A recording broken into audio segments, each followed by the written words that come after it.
என்னவோ தெரியல, இப்ப இந்த பாவக்குள கிராமத்தை எனக்கு நல்லாவே பிடிச்சிடுது. அந்த கிராமத்தின் அழகு, அந்த மக்களின் வாழ்க்கை முறை என்று சொல்லி அதிக ஆர்ப்பாட்டம் இல்லாத ஒரு கிராமம். ஒரு சில பேருந்துகளே ஒரு நாளைக்கு வவுனியா நகரத்துக்கு இயக்கப்படும். அதற்காக காத்திருந்து போகும் அந்த கிராம மக்கள் என்று சொல்லி ஒரு பாரதி ராஜாவின் பழைய படத்தில ஒரு கிராமம் எப்படி காட்டப்படுமோ அப்படியான ஒரு கிராமம். விளையும் நெல் முதற்கொண்டு மரக்கறிகள், பழங்கள், கால்நடைகள் என்று சொல்லி உணவுக்காக யாரையுமே சார்ந்திருக்க தேவையில்லாத ஒரு வாழ்க்கை முறை.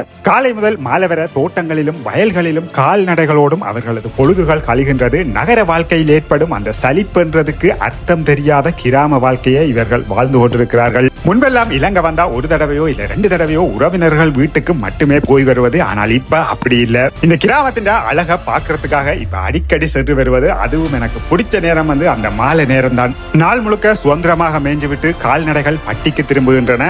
அதே போல நானும் பட்டிக்கு திரும்ப வேண்டிய நேரம் வந்திருந்தது. இது மன்னார் வீதி அந்த மாலை வேளையில அழகா இருந்தது. இதுதான் வவுனியா பல்கலைக்கழகம். அப்படியே பார வழியில 4ஆங்கட்டையில பெரிய ஒரு பழக்கடையும் இருக்குது. அதுல இறங்கி கொஞ்சம் வாழைப்பழத்தை வாங்கி கொண்டு வீடு வந்து சேர்ந்தாச்சு.